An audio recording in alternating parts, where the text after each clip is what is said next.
Kaixo eta ongi etorri guztioi gaurko saiera. Gaurkoan elkarrizketa bakarra izango dugu. Anpe sindikatutik Iñaki Kaspistegi etorriko da eta ikastetxeetan erizain bat izateko proiektuari buruz hitz egingo dugu. Ikasgela osasuntsuak izenekoa. Horren aurretik, has gaitezen gaurko efemerideekin. Gaurko egun batean, baina 1880ean, Bizkaiko meatzariek greba historikoa hasi zuten. Laurkonera enpresak maiatzaren lehenaren protesten antolaketan parte hartu zuten 5 buruzagi kaleratu zituen, eta horiek berriro lanpostuetan hartzea eskatuz grebara jo zuten langileek. Bilbo inguruetako lehen greba handia izan zen, maiatzaren 17an amaitu zen langileen garaipenarekin eta Bizkaiko langile mugimenduaren hasiera ekarri zuen. 1968ko egun berean, Frantziaren historiako greba orokorrik handienetakoa abiatu zuten 10 milioi langilek, 78ko maiatzean. Aurreko egunetan, mobilizatutako Sorbonako ikasleek jasandako errepresioaren aurka, herrialdea gerarazi zuten beharginek. Langile eta ikasleak batu ziren, ekintza batzarrak antolatu zituzten eta honen bestez, 78ko maiatzeko langile frontea zabaldu zuten. Ikasleek Sorbonako Unibertsitatearen kontrola eskuratu eta okupazio iraunkorra aldarrikatu zuten, eta etenik gabeko eztabaida politikoak eta bilerak egiteko baliatu zuten. Ia 10 urteren ondoren, 77ko maiatzaren 13an, egun beltza Euskal Herrian, amnistiaren aldeko astean. 4 heriotza poliziaren jardunarekin lotuta. Iruñean, Espainiako polizioak lepoan tiro bat jota hil zuen Jose Luis Caño Pérez, taberna batetik atera eta jipoitu ondoren. Iruñean bertan, Luis Santamaria Mikelenari bihotzekoak jo zion poliziak gazte bat nola jipoitzen zuen etxetik ikusten ari zenean, gomazko pilota batek balkoi batean jo ostean. Errenterian, aurreko egunean hil zuten Rafael Gómezen heriotzagatik greba orokorra antolatuta zegoen, eta poliziak tiroz Gregorio Maritxalarra Iestaran hil zuen, kaleko istiluak ikustera balkoira ateratzean. Hilaren 23an hil zen ospitalean. Clemente del Cano Ibáñez autopistako langilea ere hil zen, Guardia Zibilaren aginduz barrikada bat erretiratzen ari zela auto batek harrapatuta. 7 urtera, 84ean, herri urratsen lehen edizioa ospatu zuten Senperen. Ipar Euskal Herriko ikastolen sehaska elkarteko gurasoek antolatuta, aurreikuspen guztiak gainditu eta milaka lagun elkartu ziren Senpereko lakuaren inguruan. Egun hartan bildutako dirua Kanboko Salvador kolegioari laguntzeko erabili zuten. Aurretik sortutako kilometroak, ibilaldia, Nafarroa oinez eta Araba euskaraz eredu hartuta antolatu zuten. Baina horien aldean, urtero leku berean ospatzen da herri urrats. Azkenik, 1985ko maiatzaren 13an, helikoptero batetik bomba bat jaurti eta 11 lagun hil zituzten Filadelfia hiriko poliziak, Estatu Batuetan. MUF izeneko beltzen askapenerako mugimendu ekologistako ekintzaileen eta poliziaren arteko tiroketa gertatu zen. Ekintzaileak etxe batean babestu ziren, eta berau inguratu zuten poliziekin tiroketak jarraitu zuen. Azkenean, neurriz kanpo, helikoptero batetik lehergailu bat jaurti zieten eta berenaz gain, 71 etxe suntsitu zituzten. Hildakoen artean 5 haur zeuden. Errepasatu dezagun aste honetako agenda.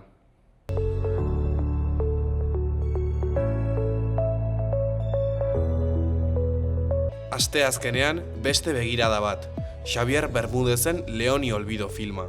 Iturramako zibiboxean izango da, aurrez izena emanda eta doan, arratsaldeko 6:30. Egun berean, arratsaldeko 7:00 Pompeloko zibiboxean, ikusi, entzun, txalo egin. Hitzaldia, disko formako hilarriak, Nafarroako ondare historiko eta etnografikoa.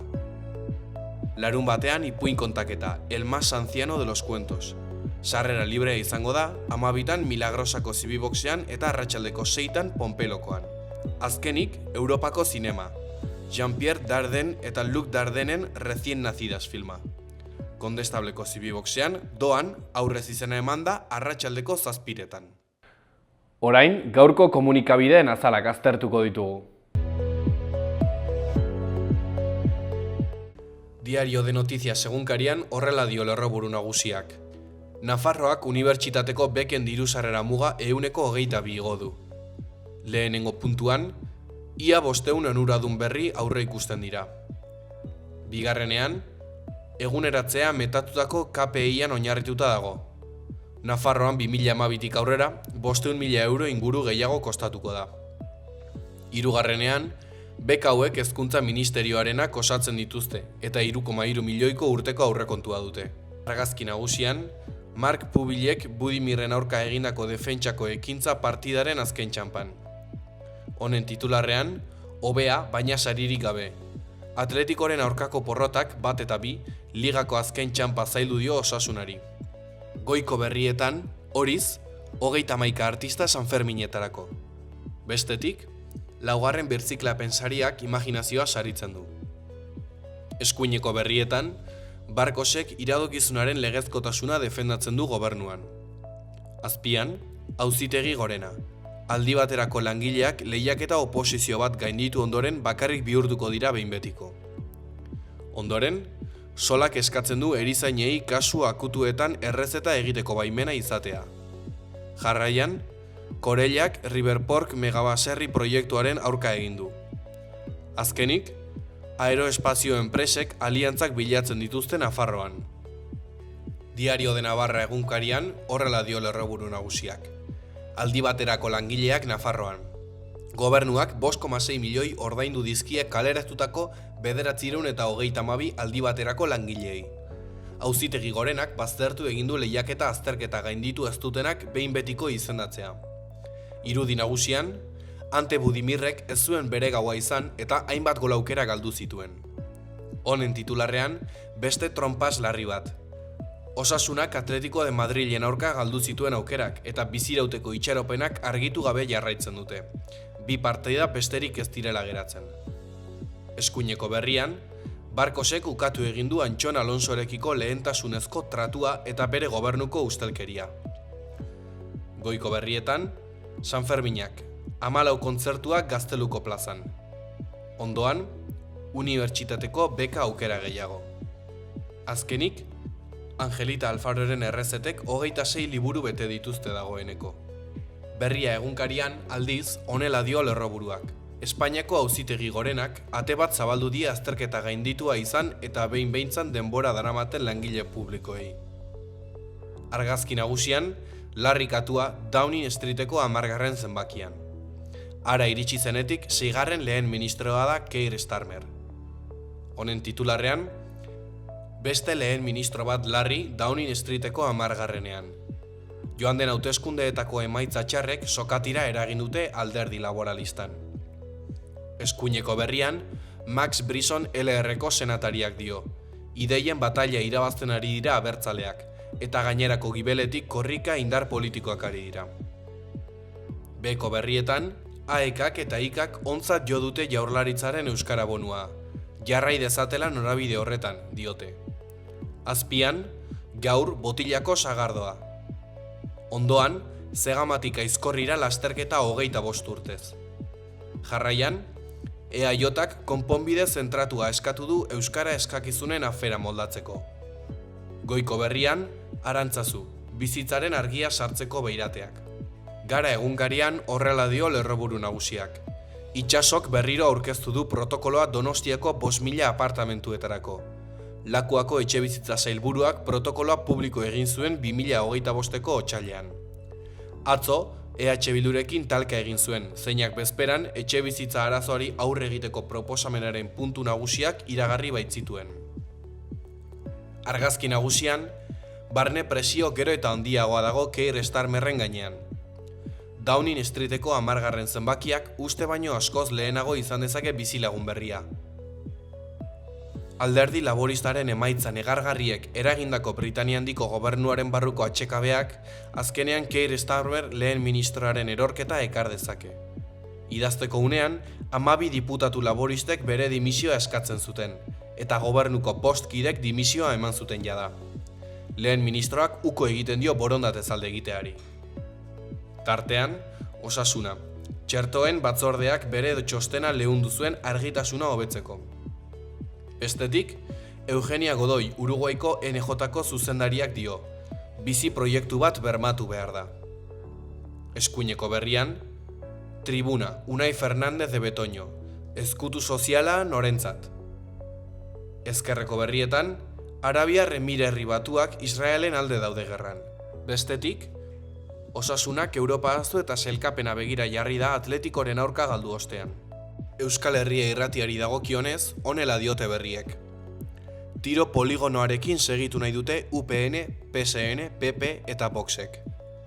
Espainiako gobernuak eta Bardeako komunitateak indarrean duten hitzarmena ez berritzearen alde azaldu dira EH Bildu, Geroa Bai eta Kontigo Zurekin. Proposamen horixe egin dute, ez dezan Espainiako armadak Bardea erabili bombak jaurtitzeko.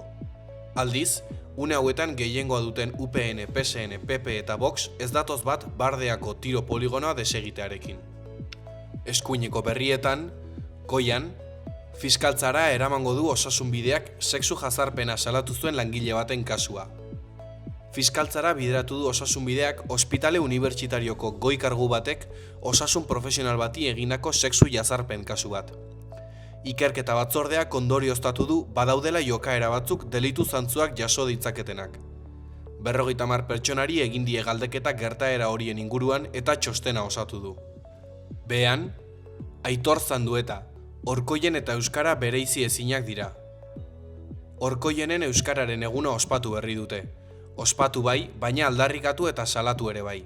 Izan ere, herrian oldarraldia bizitzen ari dira. Eta hala ere, Euskara eta Euskal kultura bizirik daudela ospatu dute.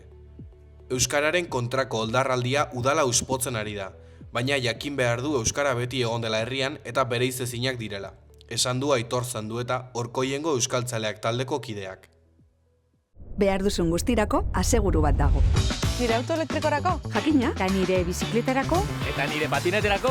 Eta autonoma banaiz eta bajamoa nago? arazorik gabe. Badago zerbait nire maskotarentzat. Noski, Bidaian goaz. horretarako ere bai, eta behar duzun guztirako. Guztirako? Bai, eta bai. Informazio gehiago aseguruak.laboralkutxa.eu zen. Bada beste modu bat.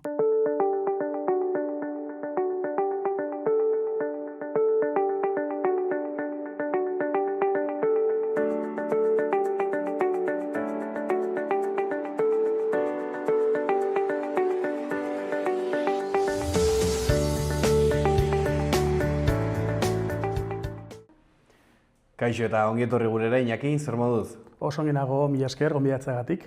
Plazer bat, zuek hemen izatea, aurkezten ari zeraten proiektua aurkeztuta baita ere, ikasgela osasuntsuak izenekoa da. Hitza emango dizut, hobetu azalduko dezulako, zer da aurkezten ari zeraten proiektu hau? Eskolarizaina da behar bat, ez da luxu bat, eta gu beti egin dugun aldarrikapen bat izan da, orduan uste dugu dela momentua hau gizartera plazaratzeko. Zergatik erabaki duzu hau orain ekartzera lehenengo lerrora? Uste dugu errealitatea, eskola errealitatea, konplexua dela, gero eta konplexuagoa, aldaketak egoten ari dira, eta uste dugu dela momentua figura hau erizaina eskatzeko. Aipatu duzu, orain sentitzen duzu momentua dela, zergatik da orain momentua zerk eragin dizue esatea, orain izan behar du? Datuen arabera ikusten ari gara gero eta gaixotasun kroniko gehiago daudela, estresa, antsietatea, adibidez gero eta osasun mental arazo gehiago, eta eskoletan behar da figura hori. Zer da figura hori, zein da bere bete beharra? Kaso itxuraz eman dezake larrialdietarako gauza bat dela, Hitz egiten dugunean erizainari buruz dirudi dela tiritak kentzeko edo jartzeko, eta askoz gehiago da. Adibidez da, jarraipen bat egiteko, formakuntza emateko eskolan bertan, eta pixka bat behatzeko eta segurtasun hori emateko, Zuk aipatu duzu, geroz eta konplexitasun handiagoa dagoela, gaixotasun kronikoak, ongizate emozionalak ere geroz eta garrantzi gehiago du. Zertaz ari gara esaten dugunean konplexitasun hau handitzen ari dela? Adibidez, datuen arabera ikasleen artean 17% lehen hezkuntzan laguntza emozionala eta psikologikoa izan behar du. Eta DBH-en ia 20ak eskatu du aurreko urtean orduan, datuak goraka doaz eta behar da. Eta gero ere irakasleen artean, 75%, 4 laguntza hori eskatu dute. Orduan uste dugu behar dela eskolan bertan erantzun hori ematea, Orain, aipatzen dituzula irakasleak, iruditzen zait, eztabaida honetan badutela bere garrantzia. Zein izan daiteke irakasleek egunerokoan bizi izan dezaketen egoera arrunt bat, erizain bat behar dutena?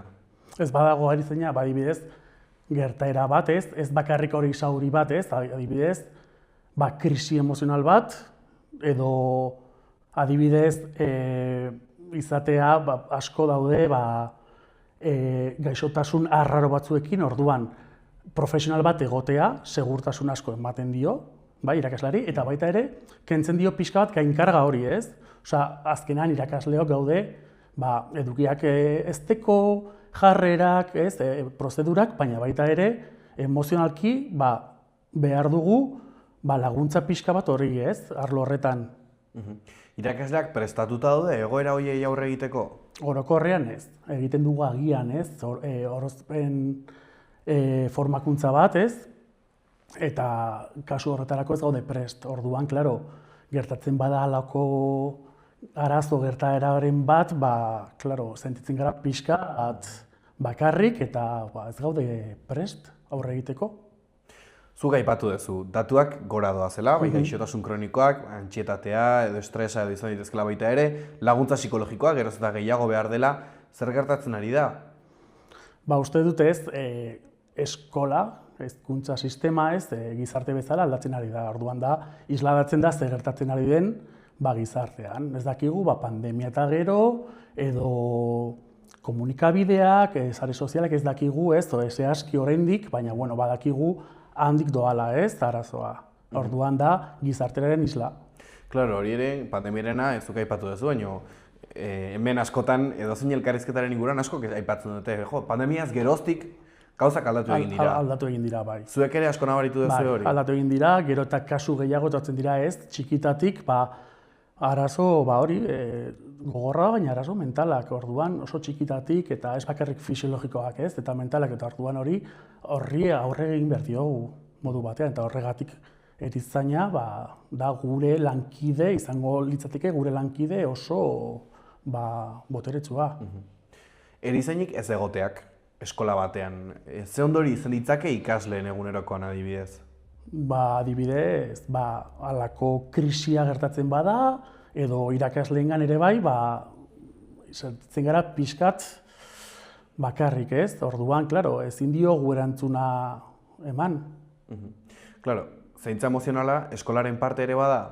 Beti egoten da, bai. Horretarako bai gaudela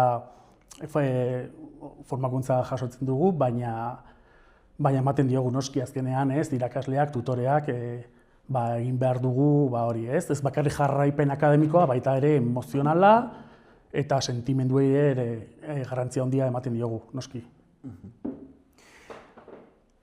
Uste dut, badaudela erizain batzuk eskola batzuetan, okerrez banago? Bai, ituneko eskoletan badaude, hezkuntza publikoan ez daude. Orduan gu horregatik ari gara eskatzen publikoan figura hori sartzea, bai. Ezakit, hau dagoeneko badakizuen edo, baina zein izango litzake erizain baten eguneroko lana, irezina eskolara doa eta zer egiten du erizainak? Oraindik hori, badakigu beste erkidegoetan figura hori dago ez, baina izango litzateke bere ordutegi arrunta eta hasi bere lanaldia, jarraipena egiten, pixka bat ez, dauden kasuetan jarraipen hori egin, eta gero ere lankidetza irakaslegoekin. Bai formakuntzan, edo ebaluazioetan, eta zaintzan, eta bai. Ikasle ez gain eta irakasle ez gain, ikastetxeak ze onura izango lituzke erizain batekin? Adibidez, zuzendaritza taldeak, pixkate gainkarga hori, estres hori kenduko lioke ez, eta orduan osasun zentroa eta hezkuntza zentroa koordinatuko litzateke pixka bat lana hori arintzeko. Orduan nik uste dut onuragarri izango litzatekeela hezkuntza sistema edo komunitate guztiarako. Klaro, horrela sartzen dira familiak, nola eragiten die familiei? Familiei ematen die segurtasuna handia ez, jakitea eskolan badagola profesional bat, gertatzen bada, edo zein arazorik gertatzen bada, badaki zer egin behar duen, profesionalki formatuta dago, erantzun zuzena emateko. Aipatu duzu beste erkidegoetan badagoela. Zergatik Nafarroan oraindik ez? Ba, begira, gu beti eskatu dugu, da egin dugun aldarrikapen historiko bat, bai estatuan, bai hemen Nafarroan, eta beti egiten dugu bileretan, baina ez digute entzun, eta uste dugu dela momentua, ba hori gizartera ez, ba zabaltzeko, eta jendeak ere jakitea, ba figura hori existitzen dela. Eta onoragarria izango litzateke guztientzat, ez bakarrik eskola batzuentzat edo irakasle edo ikasleentzat ez, bai familientzat eta bai gizarte osoarentzat bai. Zergatik orain arte, naiz eta bilerak egin, naiz eta eskaerak egin, zergatik orain arte ez dute erantzun? Ez diote ba hori garrantzia edo uste dute dela gainkostu bat, baina uste dut ez dutela ba hori kontuan hartzen ze kasuistika egoten ari den ba Nafarroan, bueno, ez estatu osoan, baina baita ere Nafarroan gero esan dugun bezala, ez datuak ba antzean daude eta ba gero eta arazo gehiago daude. Oso konplexua da egoera, orduan beharrezkoa da bai. Eskaera hau hezkuntza eta osasun departamentuei egin diezue. Zein da zehazki eskaera? Ba, eskaera behira duela 3 aste edo egin genuen, bidali genuen, ez, erregistro moduan, bai osasun sailera, bai hezkuntza sailera. Eta behintzat eskatu dugu, bai, azaldu dugu zer denez, ezaugarri dituen figura hau, baina baita ere nahi dugu esertzea eta pixkat astea hitz egiten eta pixka bat hori solasaldi batean eta zerbait eraikitzeko gogokin ez gaudela. Hori nahi dugu, bakarrik hitz egiten astea. Hasiera bat eman eta hasia landatu eta. Hori da. Sentitzen duzue administrazioak edo instituzioek badutela borondate politikoa? Orain arte ez. Espero dugu, kanpaina honekin, pixka bat ez horretan aurreratzea eta zerbait irabastea. Zergatik espero duzu orain aldaketa hori gertatzea? Hombre, kanpaina nahiko potentea eta ari gara ez, astero bideoak testigantzak ez, nik uste dut oso importanteak direla, ez dakit ikusi dituzuen, baina bai familiena, bai irakasleena, zuzendaritzarena, eta testigantzak, klaro, hurbiltzen zaitu ez, arazo horretara. Eta nik uste dut, orain ikusi behar dutela eta ikusiko dutela behar dela. Espero dugu. Neurri honek ze kostu izango luke? Pentsa izango litzateke, nik ez dakit datuak, baina izango litzateke beste irakasle bat bezala, hori izango zein kostua. Eta ze kostu izango luke neurri hau ez hartzeak? Nik uste dut, neurri hau ez hartzea izango litzateke, hori. Gure ikasleak ez pixka bat utxita euki ez eskoletan orduan. Hau egiten ari gara, lehendabizi ikasleentzat, gero irakasleentzat eta azkenean gizarte osoarentzat, baina pentsatu behar dute hau dela ikasleentzat. Utopikoki jarrita pixka bat, nolakoa izango litzateke ikasgela osasuntsu bat? Izango litzateke, arazoak beti gongo dira, gaixotasun kronikoak, diabetesa, alergiak ere, gero eta alergia larriagoak daude, izango litzateke egongo ziren berdin, baina behintzat segurtasun horrekin, ez? Eta zu dakizu, ari zarela zure gauzak egiten eskolan, irakasle bezala, baina baduzula ondoan pertsona hori, profesional hori, eta zerbait gertatzen bada, sartuko zen, laguntzeko, ere jarraitzeko, adibidez, laguntza emozionala behar badu momentu batean, ez? Azkenean, atera, berarekin egon, orientatu, zaindu, azkenean da zainketa, ez? Zuk, okerrez banago, irakaslea zera, sentitu duzu behar hori? Askotan ni berez ez, baina eskolan bai. Gertatzen dira askotan, hori, daude krisiak, daude estres asko, aurrak txikia izan arren, krisiak sufritzen dituzte, eta baita ere alergiak oso larriak, eta ez dakigu nola ez egin, gertatzen bada alako... Claro, agian detektatu gabeko alergiak gertatu daitezke hori. Hasieran baina batzuk badituzte detektatuak, baina adibidez nola egin, ez? Gertatzen ematen bazaiolako brote bat nola egin. Orduan, gai gara, formakuntza txiki bat jasotzen dugu, baina, klaro, momentuan oso horra izaten da, ez? Orduan, profesionala egoten bada, bera ez, lasaitasun osoz, ingo zuen, pinpan, eta uste dut erantzun zuzenagoa izango litzatekeela. Aipatu duzu, kanpaina lodia egiten ari zeratela orain, eta espero duzuela elkarrizketa biderekin behintzat hastea. Bai. Espero duzu zerbait gehiago? Gu bakarrik eskatzen dugu hori, kontuan izatea, egoera zein den, eta erizain bat, eskatzen dugu erizain bat eskola bakoitzeko. Eskola erizaina, eskola bakoitzean bakarra, ez dugu eskatzen 2-3, orduan hasteko handik. Bai. Ze mezu bidaliko zenieke familiei?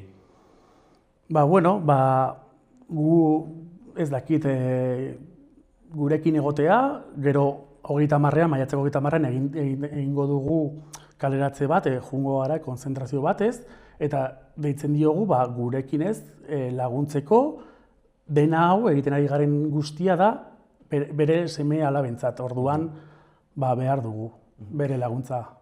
Konzentrazioa noiz esan dezu izango dela? Maiatzeko 30-an. Maiatzeko 30-an nun izango da? Oraindik erabaki gabe dago, baina jarriko ditugu sare sozialetan, orduan jarriko dugu, baina espero dugu da larunbat bat, espero dugu bai irakaslego guztia nahi duenak eta familia asko etortzea. Zein da konzentrazio horren helburua? Pixka bat departamentuak biak ikustea badagola irriki nahi hori sozialki behar dugula eta eskatzen dugula hori, gizarte bezala. Beste mezu bat, irakasleentzako? Azkenean jarretuko dugu honetan, daramagula urte asko eskatzen, hau da lehenengo harri hola gogorra eta jarretuko dugula horretan lanean gure egoera eta hezkuntza sistema guztiaren egoera hobetzeko. Eta eskatuko dizut beste mezu bat, askotan ikuste dut horrelako gai buruz hitz egiten denean ikasleak alde batera uzten dira, txikiak izategatik, gazteak izategatik, kasu honetan neurri hau beraiei zuzendua da zuzenean. Zuzenean beraiei. Ze mezu bidaliko zenieke zure ikaslei edo zein ikasleri? Gaur egun ez dut dagoela fisikoki, daudela arazo fisikoak, baina adibidez ikusten da asko lehen hezkuntzan baita ere DBH-en adibidez arazo emozionalak edo psikologikoak ez basaude ongi zurekin ere kontatzea. Berdin du irakaslea, ingelesekoa, irakaslea, tutorea, baina bintzat zure arazo hori, barruko hori kontatzea laguntza eskatzeko. Claro, neurri hau, honen konturatzen nahi nintzen, neurri hau DBH-era ere doa. Noski, hau, imaginatzen aurrezkuntzatik edozein eskoletara doa. DBH-era, noski. Eta hori imaginatzen dut ere, urte bakoitzaren arabera, adin bakoitzaren arabera, beharrak ere oso diferenteak izango direla. Esan dudana, azkenean fisikoa beti ongo da, adibidez hori alergia bat duenak, beti izango du, baina DBH-en ere gertatzen ari da, gero eta kasu gehiago, ehuneko asko, badu, psikologikoki behar nahi gura batez, behar bat ez daude ongi beraiekin, azken aldian ikusitugu suizidio kasu asko, orduan hori ere gure erizaina landuko zuken bere hori, erantzun emozional, psikologikoa, horregatik esan dut, ez da bakarrik tiritak kentzea edo da askoz gehiago, da zerbait psikologikoa, emozionala. Bukatzeko Iñaki, azkeneko galdera bat. Ikusi dugu urte askotan zehar hezkuntza zer izan den. Gaur egun posible da hezkuntza benetakoa izatea zaintzari gabe? Ez. Uste dugu gure elkartean, gure sindikatuan nahi dugu, eta badakigu hezkuntza ez dela bakarrik, edukiak edo notak edo da, asko dena, esaten dena holistikoa da, edukiak, jarrerak, emozioak, da dena. Orduan ez bazaude ongi batean bestean ezin zara da, mai hau bezala, beti esaten da dira lau hankako mai bat, orduan dena egon bergera ongi arlo guztitan. Hezkuntza integrala eta globalizatzeko, bai. Mi esker Iñaki etortzeagatik. Ez dakit, bukatu baino lehen beste zerbait aipatu nahiko zenuke. Mi esker gonbidatzeagatik oso gustora egon naiz eta mi esker. Gogoraraziko digu jendeari maiatzaren 30-an hori da. Konzentrazio bat egingo duzuela. Egingo dugu eta gure sare sozialetan bidaliko dugu lekua, ordua eta jakingo dutela. Mi esker baita ere egiten duzuen lan guztiagatik eta ea zorte pixka batekin aurrera doan. Mi esker behi. Mi esker. Adio. Behar duzun guztirako aseguru bat dago. Nire auto elektrikorako? Jakina, eta nire bizikletarako, Eta nire patineterako? Eta autonoma banaiz eta bajamanago? arazorik gabe. Badago zerbait nire maskotarentzat. Noski? Bidaian goaz. Horretarako ere bai, eta behar duzun guztirako. Guztirako? Benetan? Bai, eta bai. Informazio gehiago aseguruak.laboralkutxa.eusen. Bada beste modu bat.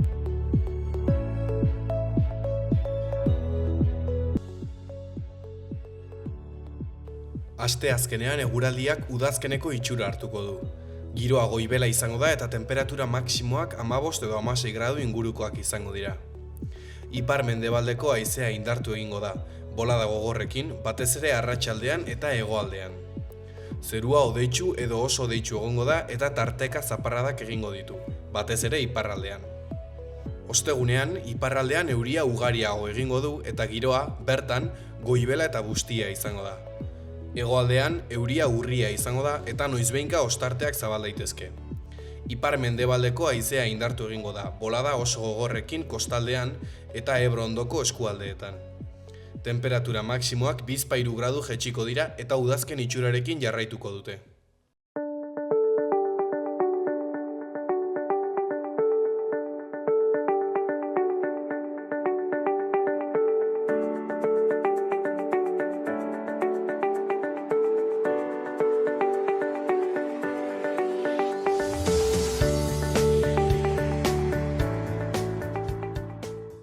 Hau izan da gaurko saioa, mila esker gurekin egoteagatik eta bihar arte.